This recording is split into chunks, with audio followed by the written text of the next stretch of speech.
Yo, yo, YouTube again. How are you doing? So, as you might know, if you watched my last video, this is day 6 of heroin withdrawal. Woo! Yeah. So, I would say it's definitely better. It's so much more bearable. The hot flashes have completely gone. Last night, I think I got maybe 4 or 5 hours worth of sleep, which is like the most I've got since I started this process. Um, but I did go to Holland and Barrett and I bought some CBD capsules. Um, and also I bought some valerian root extract, which I've used before, and apparently it's meant to be like benzo-like, sort of nature's answers to benzos apparently, and yeah, it did work eventually. I was struggling for a bit, about an hour or two, just tossing and turning, but after a bit, yeah, I just woke up at like 10 o'clock. So, yeah, finally got some sleep. It does help. Hot and cold flashes, pretty much almost gone. Not completely, but almost.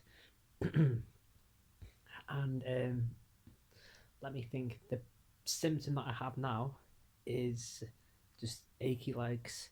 So for that, I've taken some Nurofen. It's better than nothing, right? And it is helping. I'm not too sure if it's just a simple placebo effect, but you know, it does seem to be doing something. Um, so yeah, day 6, much better than day 2, day 3. I would say what's helped me is just resting, really, just staying in bed, and then walking around the house, showering, and then once you've done some exercise, you can just rest again. That's the key to it. you know there's so much on YouTube that you can watch. It's incredible. I was looking at my YouTube watching history of this week, and I could see that in day 1 and day 2 I watched like 2 hours a day of YouTube. That's because I was just so tired to even do anything. I couldn't even sit up my bed to watch YouTube. But then day 3 and 4, my watching hours increased to something crazy, like 8 hours, 9 hours. So 10 hours of the day potentially, I was just sat in my bed just watching YouTube, which I think kind of shows, the progress of the recovery. So, just got to keep going strong, get through this. Once you get past day 3, it starts to subside. It's still pretty brutal, but it's bearable. Well, yeah, that's kind of contradictory, really, what I just said. It's not as brutal, but it's still uncomfortable, to put it in my own perspective. um, so, yeah, you just need to keep on powering through. Also, try and think about your triggers as well. Like for me, I went to Holland and Barrett, and that's all the way in town. So, that's basically where I used to fucking Scott in town. So for me, I was like, I'm not taking my phone with me. So even if I get the temptation, I can't call anybody. So I left my phone just at home for the trip, and it worked. Um, Here I am on day 6. Ugh, I couldn't bear the fact of being back on day 1, day 2 again. So yeah, just do what you have to do, really. Know your triggers, and also just don't try and do too much too quickly. What I've noticed is that the world just seems to move so fast when you're in recovery and detox. The traffic moves so fast, people walk so fast. You go to a shop and the cashier puts your stuff in a bag like really fast. I don't know, the whole world just seems to be like, I don't know, 1.5 times the speed of yourself. So yeah, I don't know, just I don't know what I'm trying to say here, but that's what I've noticed, really. So for me, I've been active, walking around, going to shops, and then I've been back in bed, which is where I am at now. But for me, I am, not like bedridden, because I can quite happily go downstairs to the fridge, get some food and whatnot. Whereas day 1, day 2, I was struggling to even do anything in bed. I was just couldn't even watch YouTube or watch my phone. All I was doing was just lying down, trying to fall asleep, which I couldn't, and just rolling around. That's all I was doing for about 8 9 hours during the day. It's pretty brutal, but yeah, I'm just gonna keep powering through, watch loads of videos on YouTube. That's what's inspired me to make this channel. Shout out to Derek Lambert, um, Benzo Hell, my Benzo Hell, his channel, and also Alex Klein, the Oxycontin dude or fentanyl dude. Oh man, this whole site is just full of characters. So you'll never feel alone when you're going through this. If you just watch these videos, what I might do is I might make a video either tomorrow for my day 7, but also a reflection of how I felt on day 2 and 3, just so people know, because I just couldn't physically make a video on day 2 or day 1 or day 3 and did not have the strength. I just had so much lethargy, which is now gone, mostly gone, the lethargy for me, like I said. Excuse me. But yeah, for me, what I said before, the symptom that I have the most now is just achy legs, which Nurofen seems to be working quite well. Nurofen, 200 micrograms.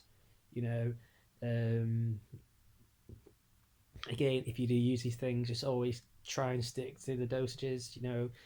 It says don't exceed more than 6 in 24 hours, so that's what I'm doing. I'm just doing 6 in 24 hours, and it does seem to be helping. So, yeah. Also, a bit scratchy still in my throat, as you can probably tell, but I'm doing a lot better. I feel like I'm in a much better place, and I don't know, I'm just going to try and power on through, and just hopefully I can see myself maybe another day or so. I can be almost completely normal, I think. And that's when the real challenge begins. Well, I don't know,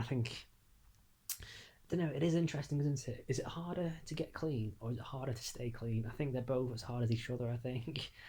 Maybe, I don't know, because I don't know. I think they are very comparative, because when you get clean, you have to stay clean for maybe a week, but it's super intense. But then to stay clean, you have to stay clean every single day of your life, which is not as intense, and in terms of the physical severity of your symptoms, but it is intense in the timeline, i.e. the rest of your life, that you need to stay fucking clean and avoiding triggers as well. Like today when I went to get some more Nurofen down the local corner shop, I saw a car that was pretty much identical to my fucking dealer's car, or one of the dealers that I had to use, and that was a bit of a trigger. It was like, bloody hell, you don't know when anything's going to hit you. So, yeah, just keep on powering through, watch loads of YouTube videos, do what you need to do to survive, but don't do anything crazy, like don't do the whole 200 pill of fucking Imodium that everyone says. Well, not everyone, somebody said that somewhere. Someone was like, yeah, just take 100 Imodium, put it in a blender and have it as a smoothie. Don't do that.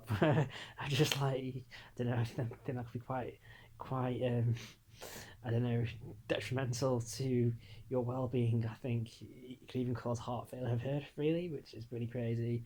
If you smoke the green, smoke cannabis, then I recommend doing that. I used to smoke it all the time, but I've tried to get away from that last 2 years, really. I don't really want to go back into smoking that every single day, every single minute, every single day. So that's why I've not really gone down that route. I've personally just gone down the CBD route this time. So I don't want to just transfer essentially my addiction, even though it would be a better step down the ladder, definitely, but it's like they say, how many times do you need to quit something to quit something?